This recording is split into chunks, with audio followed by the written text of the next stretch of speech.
কি বেহায়া রে বাবা, লাজ লজ্জা কিছুই নেই। ও আমি দেখছি, এইটাই বা ওরা কিভাবে জানবে? দোষ তো আমারই। কি ব্যাপার মিমি, একা একা কি বকছো? কি না? ভাইয়া ল্যাপটপটা চাচ্ছে। না হাসতে কানের মাথা তো শেষ করে দিলে। বলছিলাম কি, আমি এখন কাজ করছি, 2 দিন পরে দিই। 2 দিন পর?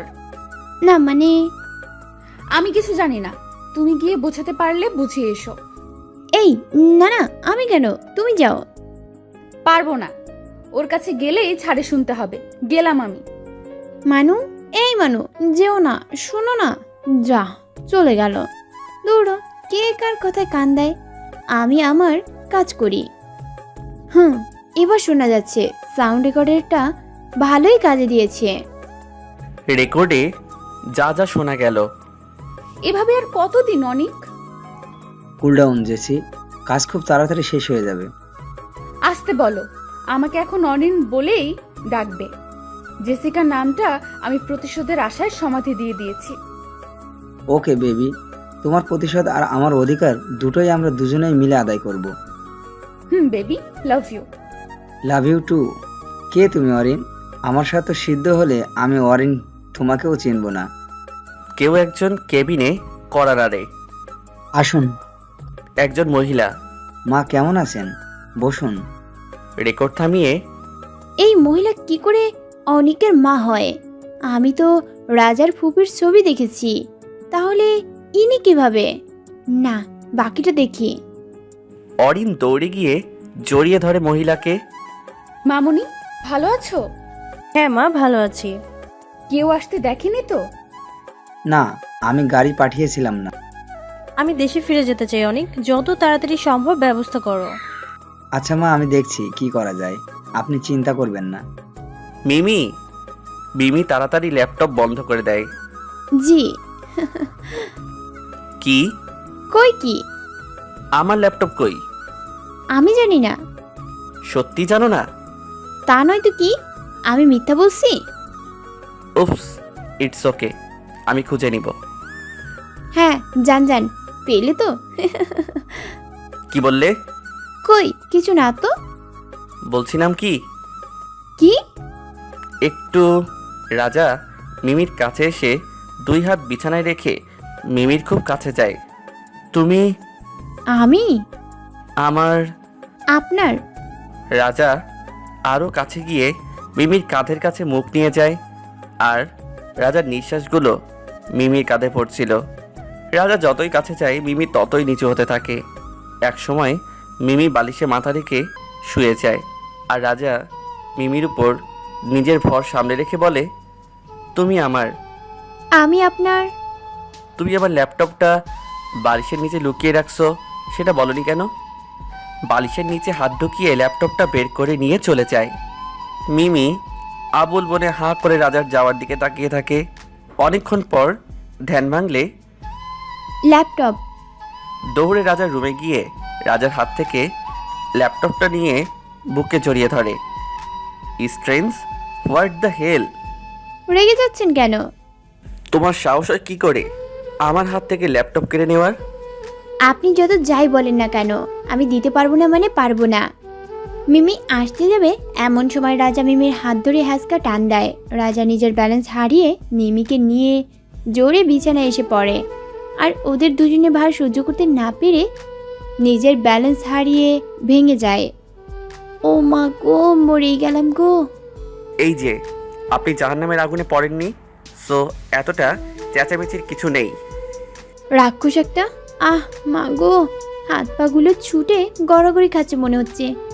এ মা, আমার পা ভেঙে গেলে তো আমার বিয়ে তো হবে না। গরিব মা ভাইয়ের কাঁধে সারা জীবন থাকতে হবে। এখন কি হবে আমার? আমি তো পা নড়াতে পারছি না। Oh you just shut your mouth. ভাঙলে আমার ভাঙবে, লোকের কি আসে যায়? চুপ করতে বলেছি, কানে কথা যায় না? এত কথা বলেন কিভাবে? বিরক্ত লাগে না? মিমি মুখে আঙুল দিয়ে মাথা নাড়িয়ে রাজাকে দেখিয়ে চুপ করে মনে মনে বলে, আমি তো মানুষ, তাই এত কথা বলি, রাক্ষস হলে বলতাম না। দেখি কোথায় লেগেছে। এইখানে। রাজা রাগী চোখে তাকালে পা নিচে নামিয়ে নেয়। রাজা মিমির পায়ে ওষুধ লাগিয়ে কোলে করে ভাঙা বিছানার বাইরে এনে ড্রেসিং টেবিলের সামনে বসিয়ে খাট খুলে বারান্দায় রেখে আসে আর মেঝেতে বিছানা পারে। তারপর মিমি হাত দিয়ে বিছানায় যাওয়ার জন্য ইশারা করলে রাজা মিমিকে বিছানায় নিয়ে যায়। শোনেন না, কি হয়েছে? ল্যাপটপটা দেন না একটু, কেন? আমার কাজ আছে। কোনো কাজ নেই, চুপ করে শুয়ে থাকো। অনেকদিন আম্মুকে দেখি না, আমার অসুস্থ মা না জানি কি অবস্থায় আছে, তাই ভিডিও কল দিতাম, ফোনে প্রবলেম দিচ্ছে। রাজা আর কিছু না বলে ল্যাপটপটা দিয়ে দেয়। মিমি ল্যাপটপ হাতে পেয়ে মনে মনে মহা খুশি হয়ে যায়। সে অনিক আর অরিনের পরের ঘটনা দেখতে থাকে। অরিনের রুমের ফুটেজ দেখে অরিন কারোর সাথে কথা বলছে। হ্যাঁ, আমি চেষ্টা করেছিলাম কিন্তু পারিনি। বারবার একটা উটকো ঝামেলা রাজাকে বাঁচিয়ে দিচ্ছে, কিন্তু কতদিন? মিমি বেশি বাড়াবাড়ি করলে ওকেই সরিয়ে দেব আগে। মিমি এসব শুনে খুব ভয় পেয়ে যায়। রাজা রুমে কিছু ফল আর জুস হাতে নিয়ে গিয়ে দেখে মিমি খুব ঘামছে আর ঘাবড়ে আছে। কি হয়েছে? Any problem? মিমি রাজার মুখের দিকে তাকিয়ে আছে। কি দেখছো? আপনার সাথে কিছু কথা ছিল। বলো। আমি চলে এসেছি। তো কি নাচবো? মারলি কেন বিজি মুখ? ছুচো একটা। চিড়িয়াখানার বান্দর। এই দাঁড়া দাঁড়া, ওর পায়ে কি এটা? তোর খাট কই গেল? তোর বান্ধবী মোটা হয়ে গেছে, তাই বসার সাথে সাথে খাট ভেঙে পড়ে গেছে। কি মোটা? আল্লাহ, এই একটা রহম তোমার উপর করেনি। হব হব, আমিও মোটা হব একদিন ইনশাল্লাহ, সেদিন দেখে নিব। ও হরে, খাট ভেঙে পায়ের এই অবস্থা? হুম ল্যাপটপের কাজ শেষ? এই নেন। রাজা বেশ অবাক হলো। একটু আগেই ল্যাপটপের জন্য জীবন দিয়ে দিচ্ছিল, আর এখন ফিরিয়ে দিচ্ছে। না থাক, আপনি বরং খোড়া মানুষ, নাটক দেখেন। নিজের জন্যই তো। আমার খিদে পেয়েছে, খেয়ে আসি। মানুক খেতে ছুটে গেলে রাজাও মানুক পেছনে ছুটে যায়। ওর খাবার কেড়ে খাওয়া ওর ছোটবেলার অভ্যাস। যাক বাবা, ভালোই হলো, বাকি কাজটা শেষ করতে পারবো। কিরে মা, পায়ে নাকি চোট পেয়েছিস দেখি? না আন্টি, তেমন কিছু না। আজ আন্টি আমাকে নিজের মেয়ের মতো তুই তুই করে ডাকছে, খুব ভালো লাগছে। আচ্ছা, এত ভাবতে হবে না, আপনি তাড়াতাড়ি আসবেন। রাত হলে কিন্তু আপনার ছেলে আবার কাহিনী বানাবে। শেয়ার বলতে। আচ্ছা আসি। কি খাওনি যে? ল্যাপটপ নিয়ে মগ্ন। এই যে কিছু বলছি। रात का नशा अभी आँख से गया नहीं। কান থেকে ইয়ারফোনটা টেনে ফেলে দেয়। কি হচ্ছে? খাননি কেন? ক্ষুধা নাই। পায়ে লেগে যাবে, এভাবে লাফালাফি করছেন কেন? গানটা সেই না? ডার্টি, হোয়াট এ ল্যাঙ্গুয়েজ, সেভেস। আপনার প্রিয় নায়ক নায়িকা কে? উত্তম কুমার আর সুচিত্রা সেন। এ মা, ব্যাকডেটেড কাকু। কেন, আপনার কারা প্রিয়? ইমরান হাশমি আর জ্যাকলিন। এমনি অশুভ বলি, ঠিকই বলি। অসভ্যর কি আছে, থাকতেন বিদেশে, লেখাপড়াও বিদেশে, মাকে মোমবাতি ডাকেন, আর ফিল্মের সময় এই অবস্থা। You are so irritating person. আমি জানি, আপনি এখন আসতে পারেন। লিসেন, এটা আমার বেডরুম, সো আমি থাকি বা যাই সেটা আমার ব্যাপার। বলেই রাজা মিমির পাশে শুয়ে একটা কোলবালিশ জড়িয়ে ধরে উল্টো দিকে মুখ ঘুরিয়ে শুয়ে পড়ে। এটা কেমন সভ্যতা? একটা মেয়ের পাশে এক ঘরে শুয়ে আছেন।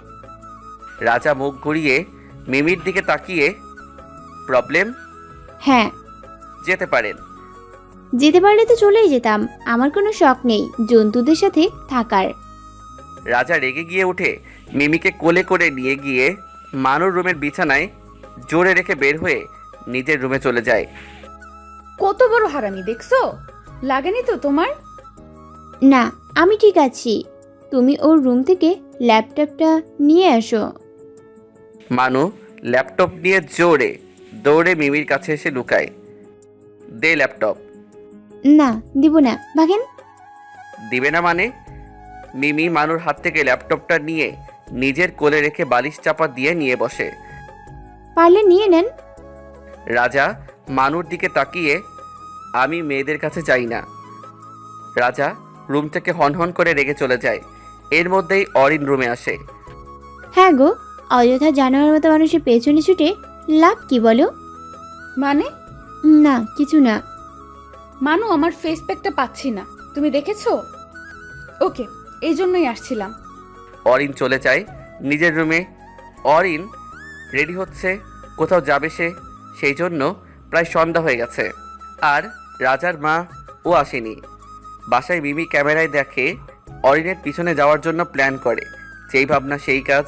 মচকানো পা নিয়ে খোঁড়াতে খোঁড়াতে গিয়ে আগে গাড়ির পেছনে ঢুকে ঘাপটি মেরে বসে থাকে।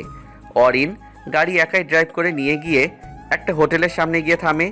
মিমি ও অরিন নামার সাথে সাথে নেমে যায়। হোটেলের সামনে কিছু চেয়ার আর একটা টেবিল রাখা। সেখানে একজন মেয়ে আর দুইজন ছেলে বসে আছে। মহিলার মুখ দেখা যায় না, পেছন ফিরে আছে। আর ছেলেটারও মুখ দেখা যাচ্ছে না, শুধু লোকটার মুখ দেখা যাচ্ছে। অরিন গিয়ে লোকটাকে জড়িয়ে ধরে। মিমি আড়াল থেকে ওদের সব কথা শুনছিল। ড্যাড, আজ আমাকে একটু তাড়াতাড়ি যেতে হবে, কাজ অনেক বাকি, বাড়িও ফাঁকা, বুড়িটা বাসায় নেই। ওকে জেসি, তোমার আম্মু এখানে থাকতেই চাচ্ছে না, বোঝাও কিছু। তোর ড্যাডির কথা বাদ দে, আমাকে বুঝিয়ে কাজ নেই, আমি আর থাকবো না। মিমির গলাগুলো প্রায় সবই পরিচিত লাগছিল। সবাই উঠে দাঁড়াতেই মিমির চোখ মাথায় উঠল। এ কি? এটা তো সেই মহিলা যার সাথে অনিক আর অরিন কথা বলছিল। তার মানে এটা অরিনের মা আর ওটা বাবা। এ কি, এটা তো অনিক। আমি চাই আপনাদের প্রতিশোধ পূরণ হোক, তাই এইভাবে ভয় পেয়ে পালিয়ে যাবেন না প্লিজ। তার মানে এই সেই মহিলা যে কিনা রাজের বিরুদ্ধে থানায় জিডি করেছিল। এরপর কি হয়েছে জানতে চাইলে সাবস্ক্রাইব করে পাশে রাখা বেল আইকনটি বাজিয়ে রাখুন পরবর্তী পার্ট মিস না করতে চাইলে। ধন্যবাদ সবাইকে আমাদের পাশে থাকার জন্য।